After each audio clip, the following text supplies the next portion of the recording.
My name is Vincent Gasana. I work with H.E Press.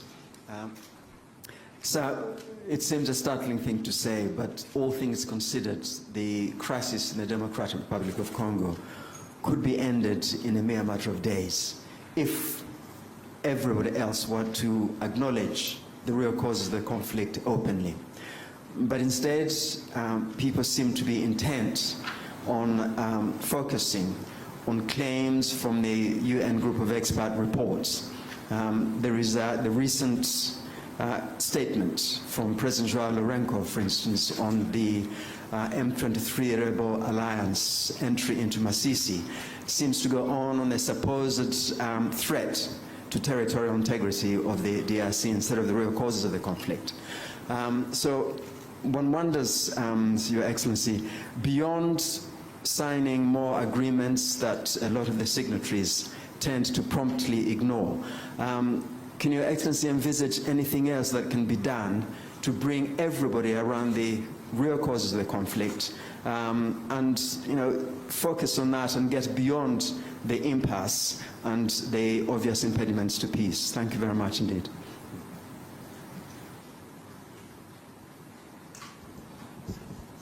All right.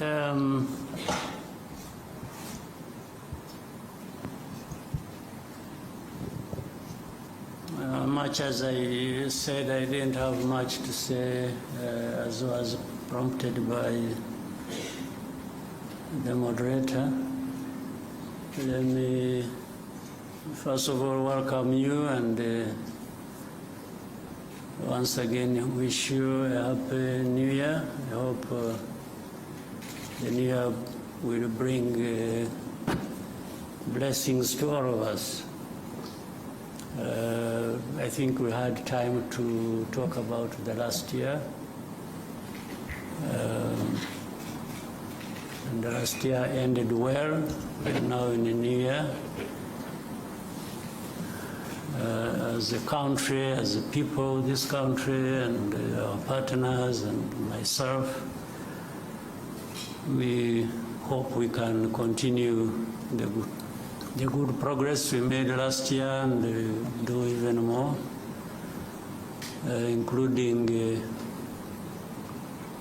probably realizing peace in our region.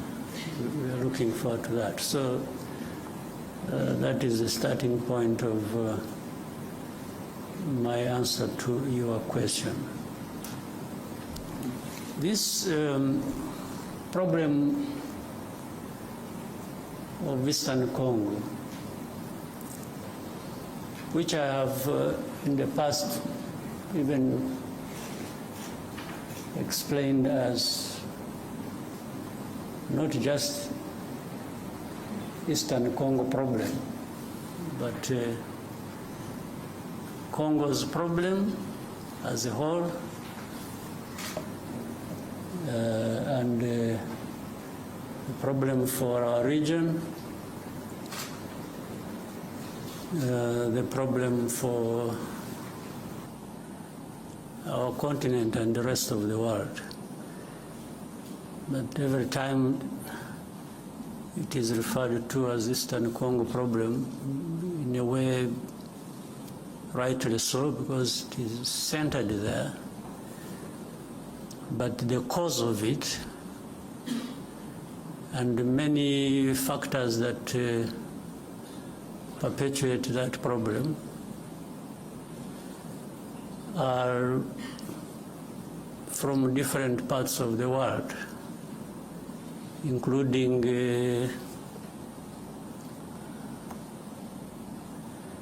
from the big countries as we know them, the powerful countries as we know them. In fact, that problem has roots in the history of that country, the history of our region, and the history of our continent, relating to even the early days of colonial time. That's why many times I'm surprised. Let me go straight now to the issue raised, talking about, say, sovereignty, territorial integrity.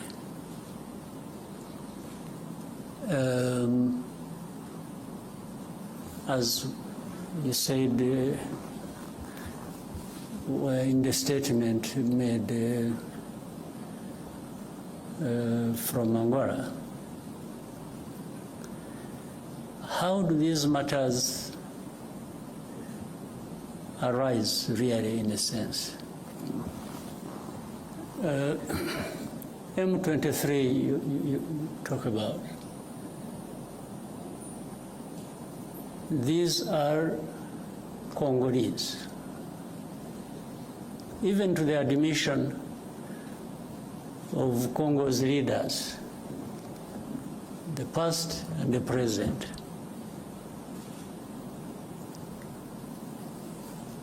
Now, why are they fighting? Why do we have over 100,000 refugees here in Rwanda, originating from that region? Why? Why do we have refugees here? Is it because Rwanda wants refugees and attracted them from Congo to come to Rwanda?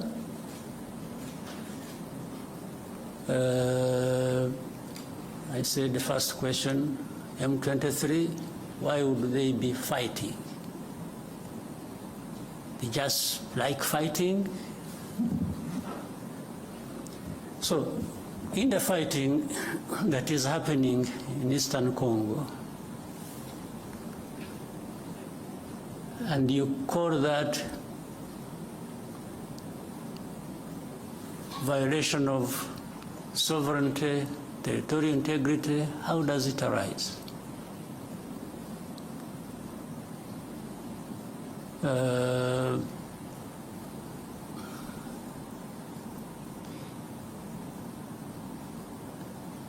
So, on one hand, these are Congolese. On the other hand, they are foreigners. So how do they combine these two identities? How do they happen to be Congolese on one hand, and then they are foreigners who have invaded Congo and therefore breaching everything about sovereignty and territorial integrity? Maybe they mean something else. Let me also try to explain that. Those who make such statements, I would remind them and remind you here, and I know you know, people play like they are ignorant about things, yet they are supposed to be experts of that. This fighting that is happening in Eastern Congo, that has been going on for these last years, you mean here in this room, people don't know how that started? Where it originated from? These groups fighting in Congo, the fighting that was started 2 more years ago, these people fighting did not come from Rwanda as of the time the war started, or they started the war fighting.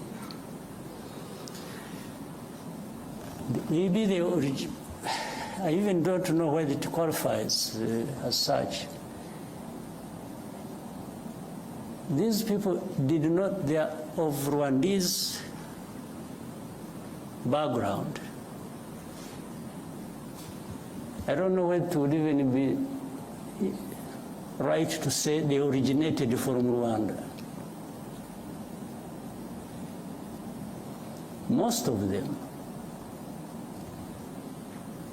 Congo found them where they are or where they were. It's not that there was a movement from Rwanda. Maybe some might have originated from Rwanda by this movement from Rwanda to that part, long ago. Even either before I was born or when I was a kid myself.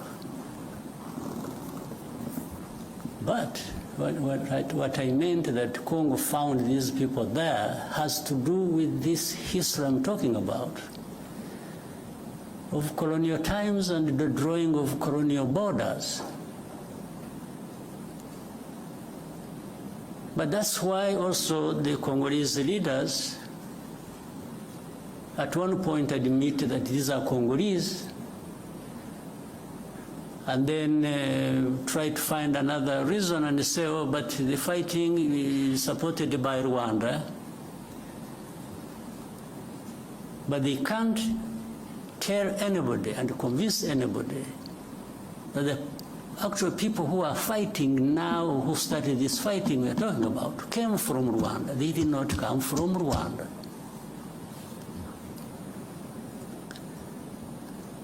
These leaders of M23 and the majority of their fighters came from Uganda, where they had been as refugees who ran away from, or as a result of solving the problem of 2012, 2013, when these people moved to Uganda, and others came here. I remember for specific actually number, those who came here were between 500 and 600, whom we disarmed and gave back arms to the government of DRC at the time, and had been kept here for a long time until some, when things as they kept changing, the government of DRC used to send even their officials to come and speak to people here where we had held them in camps, to speak to them purportedly to resolve their problems. It went on back and forth for a long time. The problems were never resolved. But these are not the ones who started the fighting. And if you want to see where these people, most of them are still here. The fighting was started by the main group that was in and from Uganda. So how did it become Rwanda's problem, honestly? What is the basis? And for how long do we explain this? Up to what point?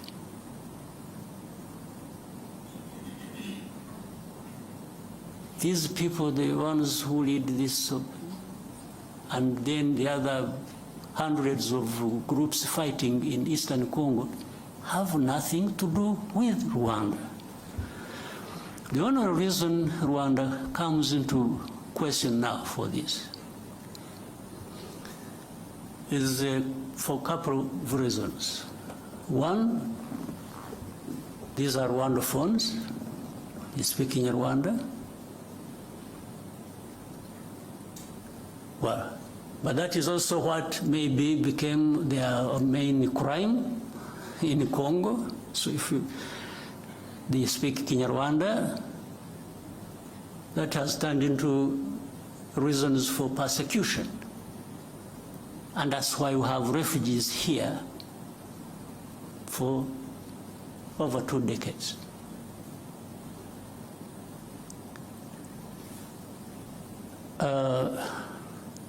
The other reason is the FDLR that has been these genociders who have been in Congo for the last 30 years, whom the international community have really entertained. I think they have deliberately preserved them. I don't know for what. Whether it is a gift of thanks to them for having committed genocide here, or preserved them because they are anti-Rwanda and government, and therefore they would use them as and whenever that is possible against Rwanda, to control Rwanda, to manage it the way they want. Otherwise, tell me, part of the reason is MONUSCO, this UN force, is in Eastern Congo, in the DRC, was actually to address this problem of FDLR that kept changing names over time. But after 30 years, if you ask the UN and say, what happened? If you really ask them what they've been doing for the last 30 years they've been there, and with tens of billions of dollars they have spent on it, what is there to show for that effort that was made? Only to end up blaming Rwanda for everything that is happening in Eastern Congo, or really in Congo, because even all problems of Congo are blamed on Rwanda by these so-called international community members, and together and in support of the DRC government. If DRC government is not encouraged to take its own responsibility for its people and its country, and everybody joins them to blame others for their problems, how do you expect Congo to actually address these problems that affect all of us? How? So the statement you referred to, therefore, is part of this, I don't know what to call it, honestly, but it just doesn't make sense. It doesn't add up for any solution to the problems at hand that we need to be addressing. I don't see how. Well, I imagine a scenario where if we didn't have Rwanda at all, or if you could relocate Rwanda to another part of the world and remove it from here, would that solve the problems of Congo or of the region? Really? So, and people get lost in the blame game, this, this, that, and forget to really address the root causes of the problems we have and find a solution. And then you have geopolitics being played into all this. Then you have the blame of colonial times being managed somehow, because those who were involved in the colonial times and who are blamed for it have the power to manipulate, and always fall short of doing what is right. You find they have groups they create, and they say groups of experts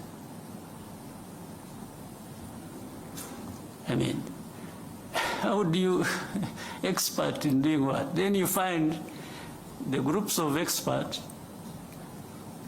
These experts are led by people who are supposed to come and really cover up the blame that should be leveled against those who are responsible for those literary crimes of that past of colonial times.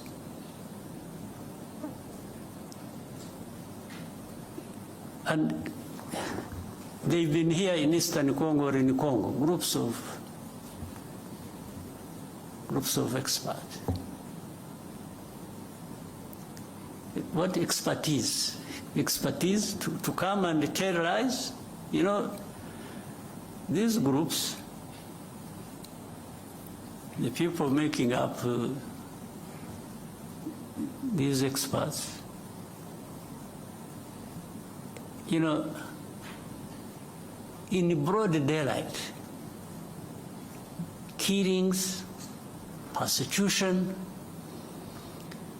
all kinds of stuff are done by people they see, government leaders in Congo, commanders, people belonging to either the police, the army, in broad daylight lynching people. This one is kept quiet about, and then the next, these experts write a whole, they pile up crimes committed by M23. They talk about things somewhere in the background in the villages, and they don't talk about these things that were done in towns, in broad daylight, before their eyes. Then they talk about, you know, M23 violating, you know, human rights and so on and so forth. And then Rwanda behind supporting them, and Rwanda is supposed to be there stealing minerals of Congo. So the whole thing is shifted from what the problem really is to some other imaginary problem they have created. And they really make people believe that.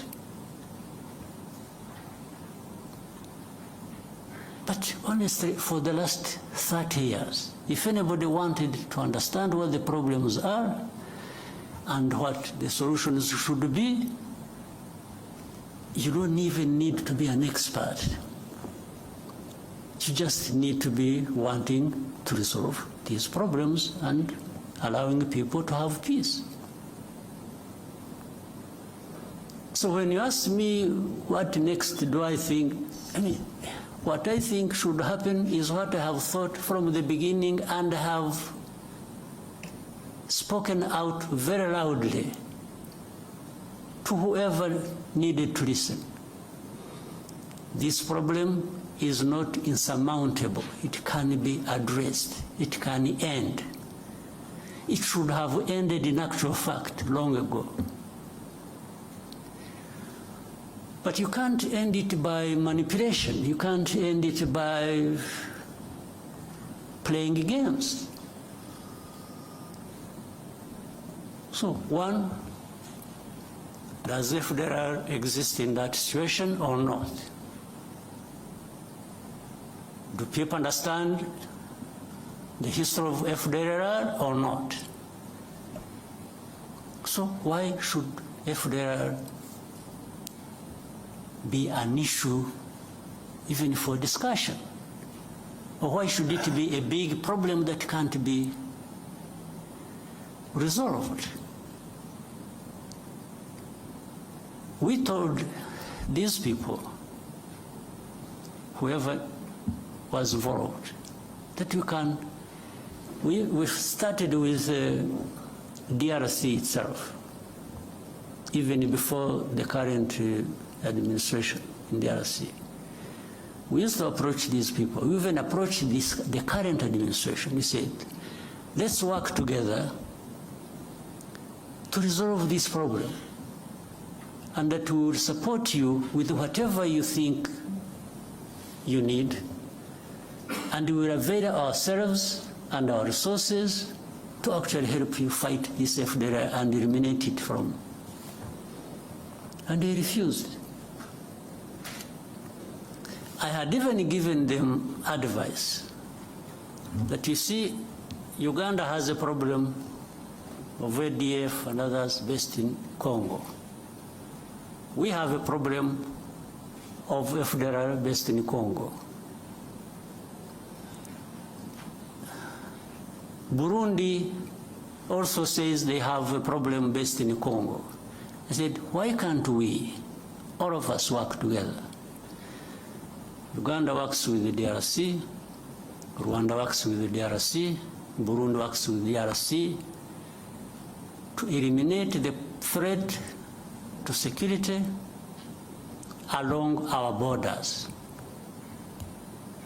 I suggested to them, to the current administration, in 2019. Now, what they did, they allowed Uganda to go and to send in their troops to go and fight ADF. They allowed Burundi to quietly go into DRC to fight whichever their groups they are fighting are.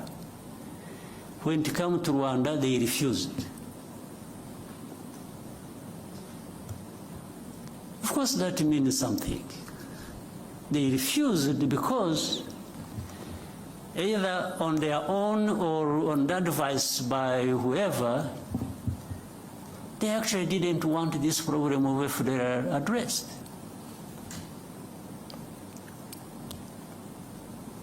This was way before this M23 problem flared up. And as I mentioned to you, the main bulk, like the others, maybe they have been recruited from different places, but the main bulk of this group, including the leaders of M23, came from Uganda. They did not come from Rwanda. This is a basic fact you should all be knowing.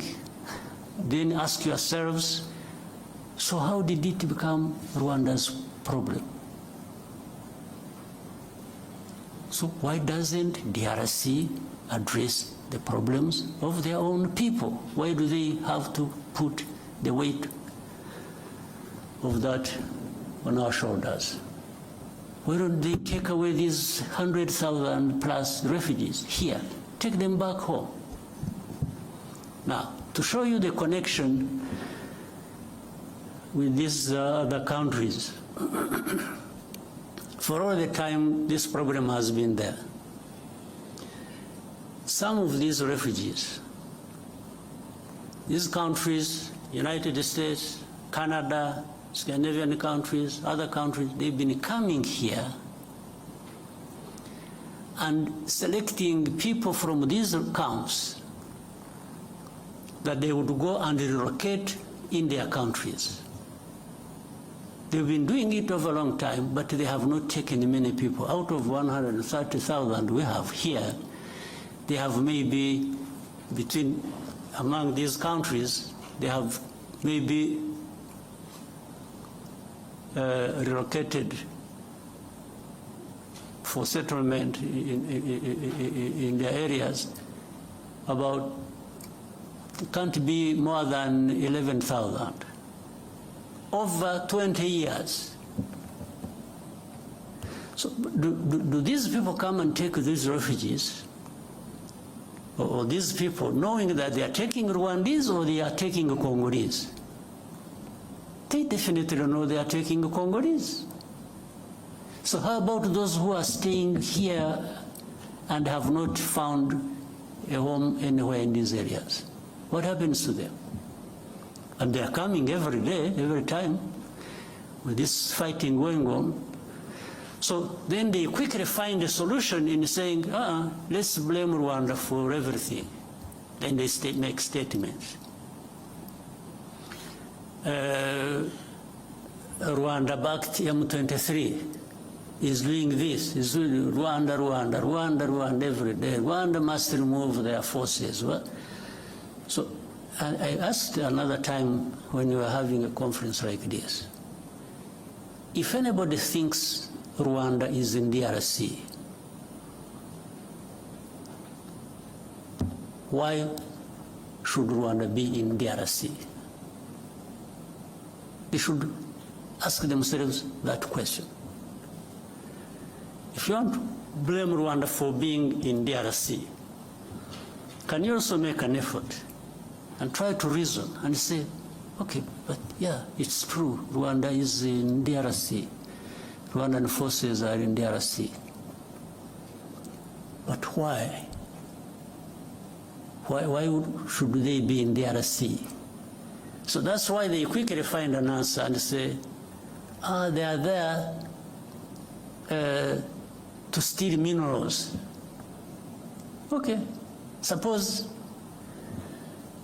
that is also true, if you think that is true. What happened to FDLR? Or what happened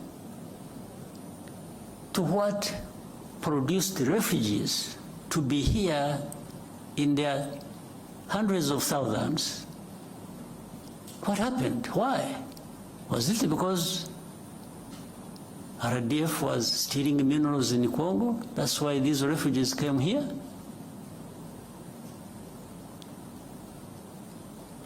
Is it? So where is the FDLR? FDLR is nowhere. You don't remember 2019 and later on afterwards 21 and so on, when there were 2019 in November, I remember there was an incursion through Virunga Mountains, invaded our country, areas of Kinigi and in Musanze. These were FDLR. Afterwards, the bombardment that came from DRC onto our territory. There we held a Commonwealth conference here.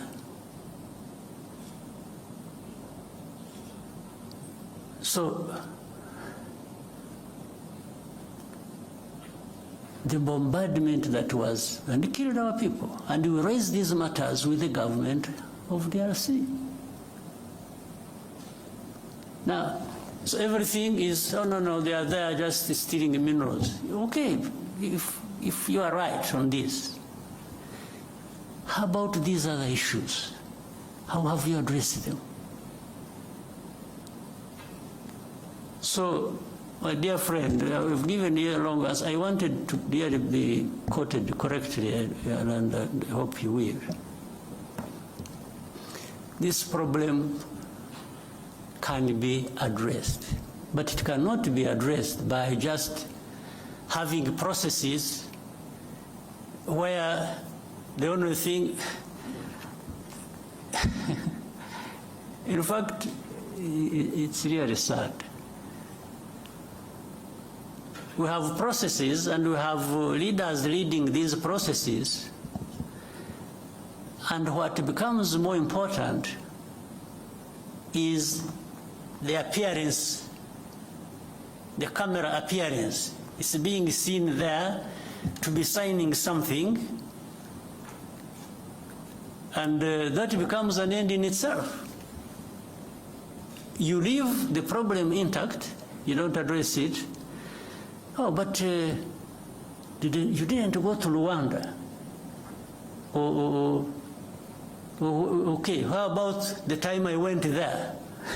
What happened? Because there are times I have been in these, in fact, up to a point I got tired of going. We have meetings in Nairobi, I was always present. We have meetings in Rwanda, I was always present. We have, wherever there were meetings to discuss how to end this problem, Rwanda was present. But in the end, even now as we speak, The importance is not ending the problem. The importance is in the process. It's in the appearance to be photographed and you say you were in Rwanda. So if you're not there, but I have discovered that being there and not being there amounts to the same thing. It doesn't address the problem. So we have to find a way of addressing the problems. Not processes becoming an end in themselves.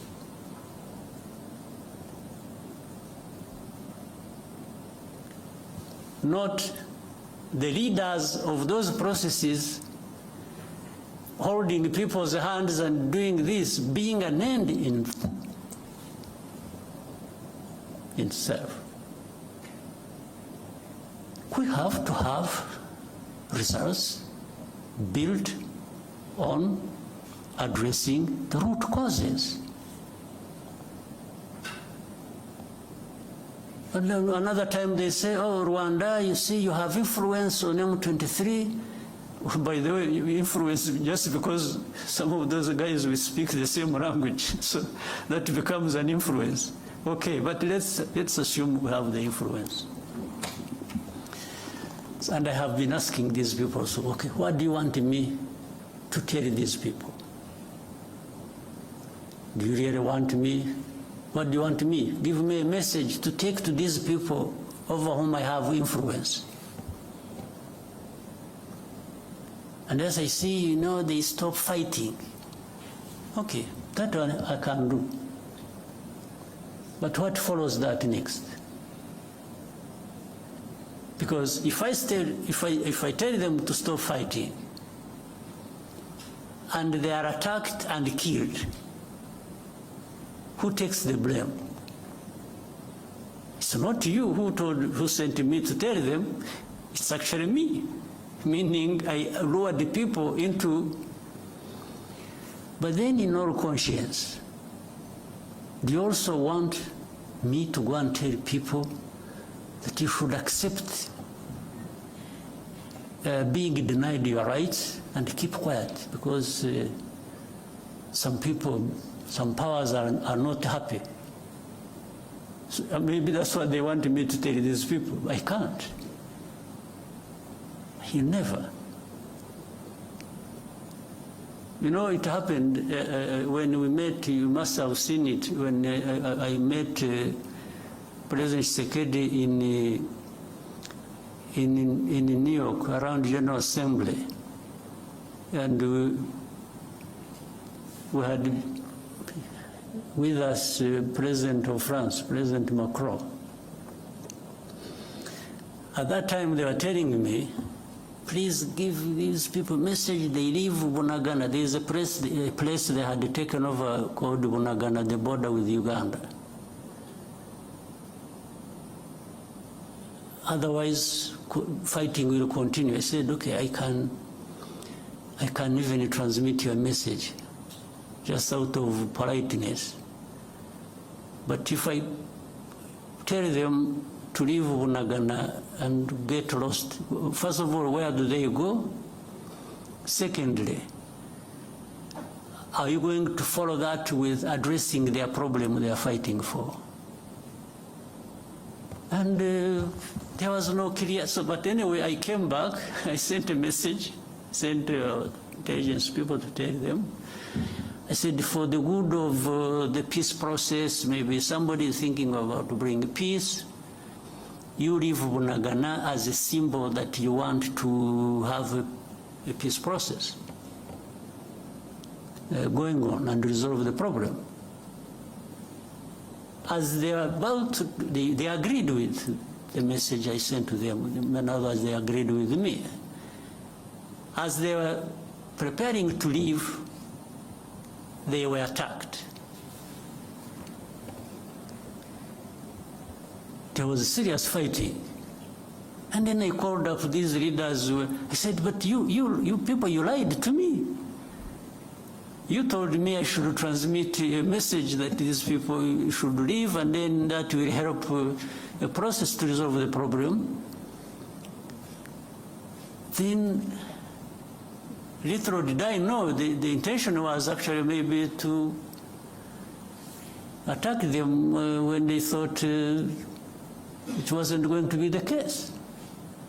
So from that time, things have been like that over and over and over and over and over again.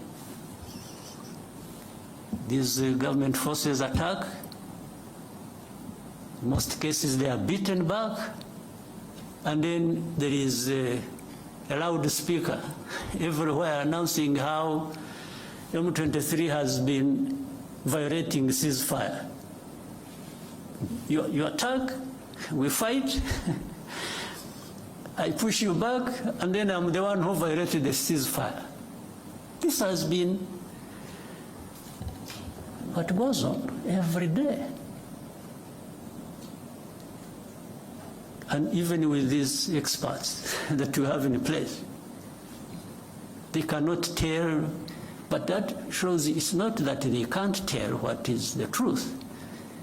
It's just that the truth is not what they want. It's not what they like.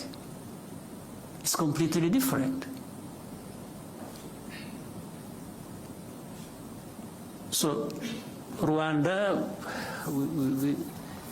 while we may be blamed for other people's problems, we are also happy to be blamed for our own problems of trying to defend ourselves, if that is what it means. We will defend ourselves at any cost. There's no question about it. I have told those who are behind all this in a very clear language. They keep asking me the same questions. I keep giving them the same answers. If there is anything that I can compromise on, it has nothing to do with ceding even a millimeter in terms of preserving the security of our country. Absolutely not. So, my friend who asked the question, the answers are obvious, they are known. But in their heads, these other people have their own other way of looking at things. They don't care about us, they don't care about anybody, they care about themselves. If you want to allow yourself to open up to be crushed, you get crushed, and that's not their business. They really facilitate that. So let me end up the wrong story here, but it is an accumulation of, I have been silent for a long time. So I thought I needed maybe to go back into a little bit of the history of the problem. But the facts are clear. It's only those who don't want the facts that have other ways of looking at things. All right. Maybe that answers all the questions you had in mind, but we can open up for more questions. Your Excellency, before we take more questions from the room, we received a question from a journalist called Charles Onyango Obo. He and 10,000 more are watching live right now online. And he says, you led the African Union reform process and most of its financing mechanisms. Given the failure of AU diplomacy and security interventions in the Horn of Africa, the fiasco the EAC faced in Eastern DRC, the mixed results of the Rwanda process, do you think perhaps AU needs a reform of its political and diplomatic processes? Some have gone as far as calling for the disbanding of the AU's Peace and Security Council and the creation of a new, more effective mechanism. Do you agree? And what reforms, if any, do you think can make change? Well, on what he said, do I agree? I don't. Because it's not the structure or the form or whatever you have in place that is the problem. it is the people. It's the leaders. It's the people working in those structures and therefore subsequently the countries they come from that are a problem. So how do structures in themselves become a problem? So even if you created another structure, but you have the same people thinking the same way, what are you likely to get out of that? I think Charles must be aware of that. I don't know what really needs to be done. Yes, I was given responsibility by the leaders of our continent to work with others to suggest the reforms that can be made on our continent. I was happy to lead that process. And by the way, I also reached a point, after I had more or less completed the main bulk of what I was supposed to do, I thought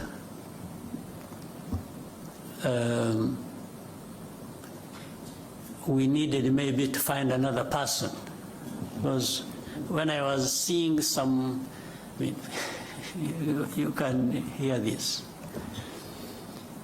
We sit in meetings, leaders, I'm talking leaders, presidents, prime ministers and others. We agree something in a room like this. Suggestions that have come from us. We agree. We put something in place. And then, in the end, nothing works. Do you think it's a problem of the process? It's a problem of the structure? What is the problem? I think the answer is obvious. The problem is us. So in fact, when I even wanted to test that, because when it was just going back and forth like this and that, and we agree something, we don't do it, or we do it halfway, and so that is how I decided. And I told the leaders in the room that, you know what, I've been very happy to serve you,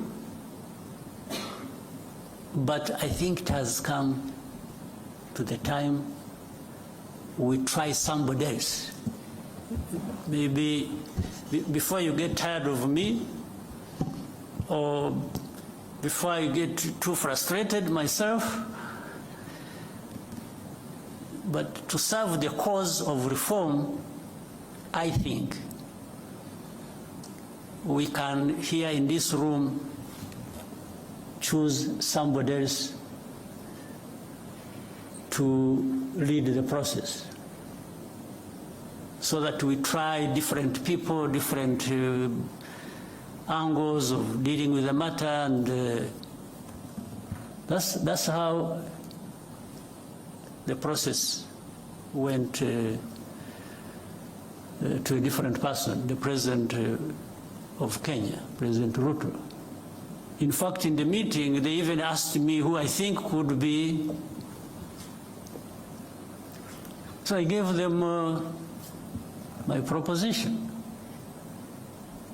All was to try and make a point to me that, I mean, I was trying to make a point to these people that we have a problem we need to address.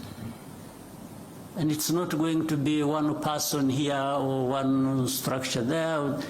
Collectively we have a problem because we cannot adhere to even things we have suggested ourselves and agreed and put in place and make them work to serve us well. So suggesting to dismantle this and create this, and I don't think gives us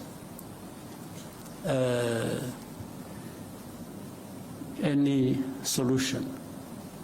The problem is in us. We need to, if we want things to work, we need to adhere to what we have agreed, what we think is important for our continent, for our people, and